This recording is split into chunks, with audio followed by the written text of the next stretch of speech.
بسم الله الرحمن الرحیم. السلام علیکم. تاسو ګورئ د پی ټی وی نېشنل پیښور سټیشن نه پروګرام د نن خبر او زه یم زاهد میروخیل.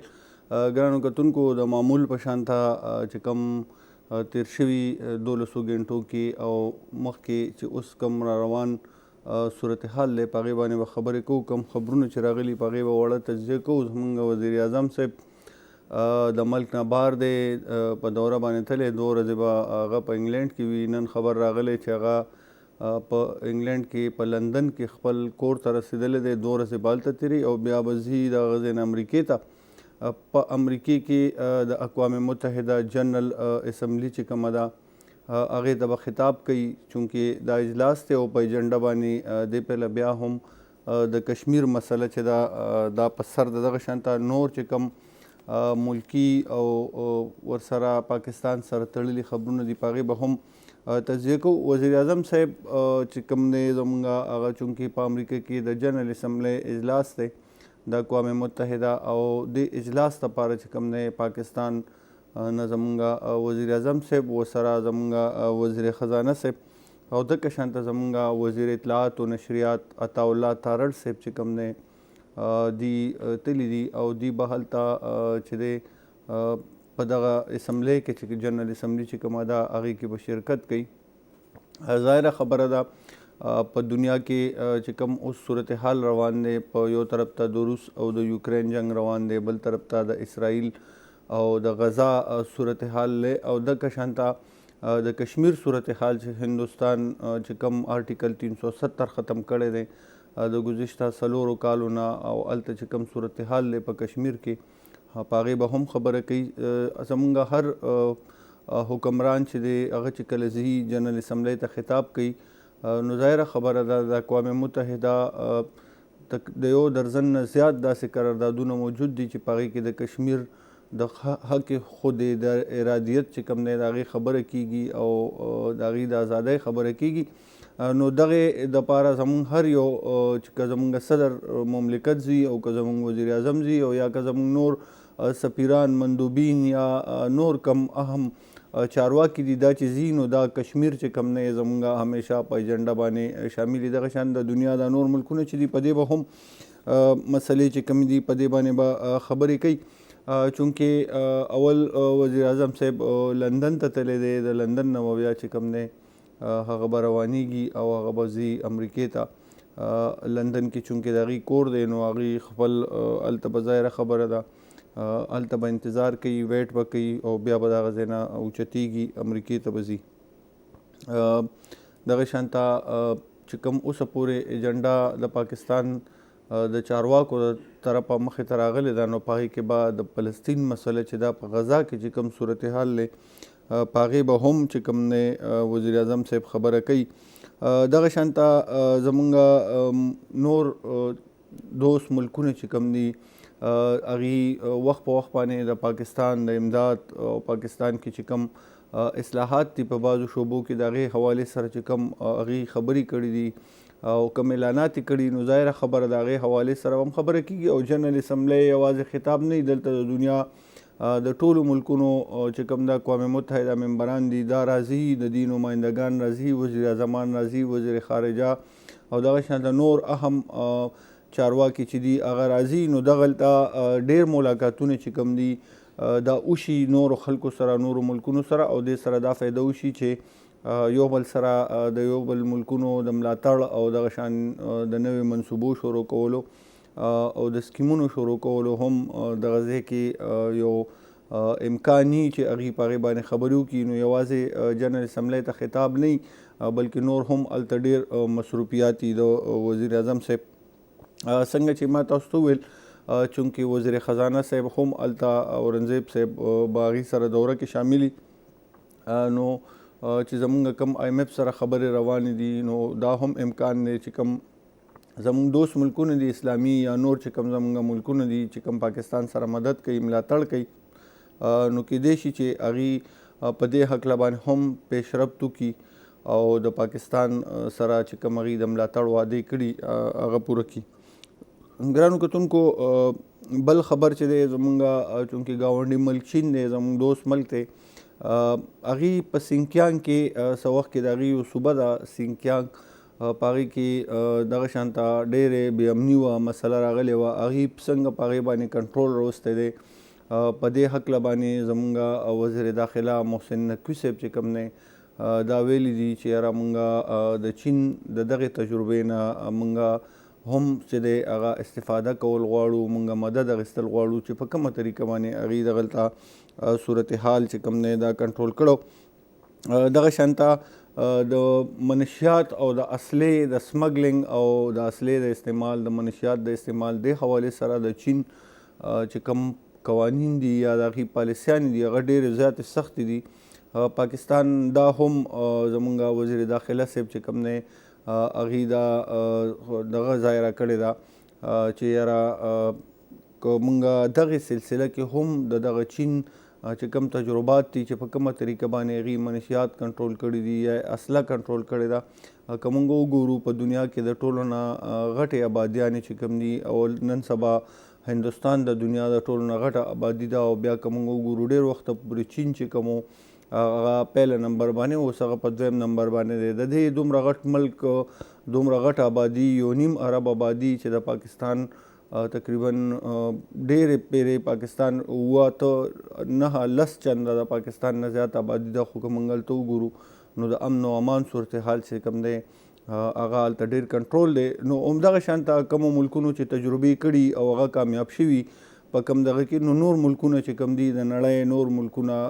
نړیوال ملکونه چې کوم دي هغه د هغې تجربو نه مدد اخلي او هغې ته بیا لږ اسانه شي چې په کومه طریقه هغه خلکو هغه څیزونه کنټرول کړي. نو نور ملکونه هم کوشش کوي چې په هغه طریقه باندې هغه څیزونه کنټرول کړي. دغه شانته شانزي ملک چې کوم دی زموږ وزیر پټرولیم هغې هم د لاهور سره چې کوم سسټر سټي دی هغې هلته تللي دي چاینا ته، او دغه شانته هغې د دغې صوبې چې کومه ده د هغې ګورنر سره ملاقات کړی دی، او دغه هلته نورې ډېرې کمپنیانې دي د توانایي په بجلي چې پیدا کوي، دغه شانته د کویلې نه چې بجلي پیدا کوي او د پټرولیم او د تیلو چې کوم صنعتونه دي نو هغه انډسټریل زون کې چې کوم دی هغې ملاقاتونه کړي دي، او دغه ملاقاتونو نه هغې دا وایي چې دغه کمپنۍ چې کوم دي هغې ته سپیشل احکامات ورکړي شوي دي چې تاسو په پاکستان کې د سرمایه کارۍ دپاره چې کومې هلې ځلې دي نو هغې باندې پیشرفت وکړئ. ګرانو کتونکو تاسو ته پته ده چې زمونږ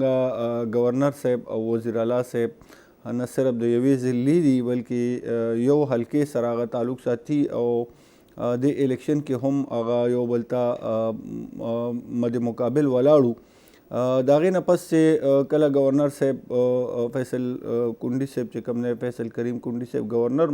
منتخب شو، او د هغې نه مخکې چې وزیر اعلی علي امین ګنډاپور صاحب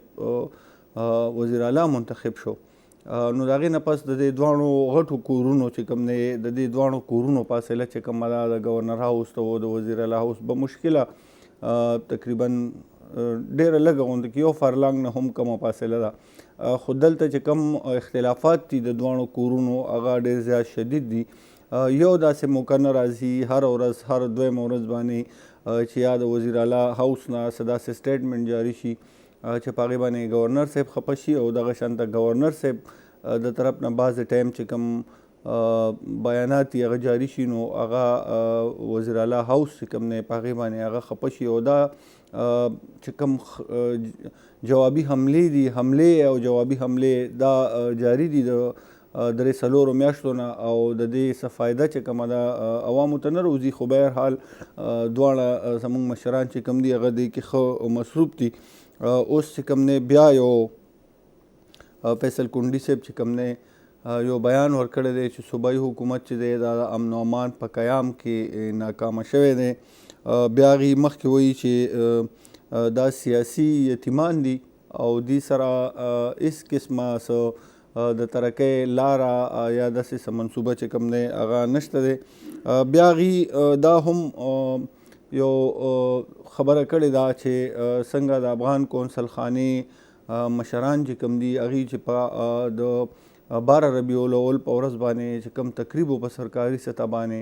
رحمت للعالمین کانفرنس او په هغې کې څنګه هغوی د پاکستاني ترانې باندې ونه درېدل، نو په هغې باندې زموږ د ټول ملک د خلکو چې کوم دی ظاهره خبره ده ټول خلک په هغې باندې خفه دي. خو گورنر صاحب وایي چې وزیر اعلی صاحب د هغې ترجمان جوړ شوی دی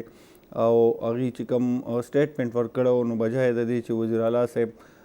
د هغې غندنه کړې وه بلکې هغه د هغه حمایت کړی دی، ویلي دي چې یاره دې ترانې سره موسیقي وه نو ځکه هغوی ونه درېدل. بیا گورنر صاحب مخکې ویلي دي چې کله امریکې پاکستان چې کله مشرف صاحب صدر زموږ سابقه صدر صاحب چې کوم صدر مملکت جنرال مشرف صاحب هغه چې کله امریکې له اډې ورکولې نو گورنر صاحب وایي چې په هغه وخت کې د علي امین صاحب پلار چې کوم میجر ریټایرډ امین الله خان ګنډاپور صاحب هغه هم هغه سره و او هغه چونکې دغه وزیر و دغه کابینې کې نو دا یو الزام هم گورنر صاحب چې کوم دی لګولی دی. دا دواړه بیانبازي چې دا ظاهره خبره ده روانه ډېر وخت نه څنګه تاسو ته مو وویل د دې نه څه فایده نه خلکو ته رسیږي نه د سیسټم ته رسیږي بلکې صرف یو طرف نه حمله وشي د لفظونو په شکل باندې او بل طرف ته بیا چې کوم دی ګولهباري وشي. دا روانه ده او کیدای شي تر څو پورې چې دا دواړه عهدیدار موجود دي نو ظاهره خبره ده یو حلقې سره دی تعلق دی او سیاست دواړه اوس هم کوي، سیاست دواړو نه هیر نه دی، دواړه په غټو چوکو ناست دي خو د هغې باوجود چې کوم دی دا بیانبازیانې چې دي دا روانې دي. ګرانو کتونکو نن د په میډیکل او ډینټل کالجونو دپاره 18,000 سیټونه دي او د دې دپاره 1,67,000 د پاسه 700 تقریبا 1,67,700 نه زیات امیدواران چې کوم دي دا به امتحان ورکوي. نن ټیسټ دی امډیکیټ او دا ټیسټ په یو ورځ باندې چالو شوی دی. د پاکستان په 9 ښارونو کې د دې دپاره انتظامات شوي دي. په هر ځای کې که موږ پېښور کې وګورو دلته سنټرې جوړ شوي دي، دغه شان مردان کې، ملکنډ کې، ډي خان کې، بنو کې، هر ډویژن کې چې دی دا دغه شوي دي او دغه شانته بیرون ملک چې کومه امیدواران دي پاکستانیان دي هغوی داخلو دغه لري خواهش لري نو د هغې دپاره یو په سعودي کې په ریاض کې د سعودي خاص سر ښار چې کوم دی ریاض هلته انتظامات شوي دي. دغه شانته متحده عرب امارات کې په دوبۍ کې هم یو سنټر جوړ کړی شوی دی او تقریبا 750 نه والا 800 کسان چې کوم دي دغه په دواړو سنټرو رجسټرډ دي، هغوی به نن هم امتحان ورکوي. لږ ساعت مخکې د کراچۍ نه دا اطلاع وه چې پرچه چې کومه ده د ټیسټ نه مخکې لیک شوې ده خو ویلی کېږي چې یاره دا پرچه چې کومه وه دا جعلي وه کومه چې په سوشل میډیا راغلی. اوس د دې تحقیقات کېږي. تاسو ته پته ده چې اول کال هم امډیکیټ ټیسټ چې کوم دی په هغې کې ډېر زیات نقل شوی او یو خاص قسم ډیوایس چې کوم دی په هغې کې استعمال شوي. موږ وکتل چې یو کال تیر شو په هغې کې چاته څه سزا میلاو نه شوه، هېڅ مو نه شو، خو بهرحال دې پرله بیا چې کوم دی سخت انتظامات شوي دي او چې کوم په کومو ښارونو کې کوم دا سنټر دي دې سنټرو سره خوا کې چې کوم موبایل ټاور دي د هغې نه وایي چې سګنل یې هم بند کړی شوي دي او تر څو پورې چې دا ټیسټ جاري نو دغه ځای نه به سګنل یې بند دي. تقریبا 48 غنټې بعد کیدای شي چې د دې ټیسټ نتیجه راشي او د هغې نه پس په بیا ظاهره خبره ده پته لګي لا ډېر ټایم دی اوس هم او نن که موږ پېښور کې وګورو نو سپیشل طور باندې BRT چې دی د هغې دپاره سپیشل بسونه چې کوم دی دا چلیږي. دغه شان نور هم ډېر انتظامات شوي او ټولې ادارې چې دي که هغه پولیس دي او که خفیه ادارې دي هغه ټولې چې کوم دي هغه موجود دي او هغه د دې ټیسټ نگراني کوي.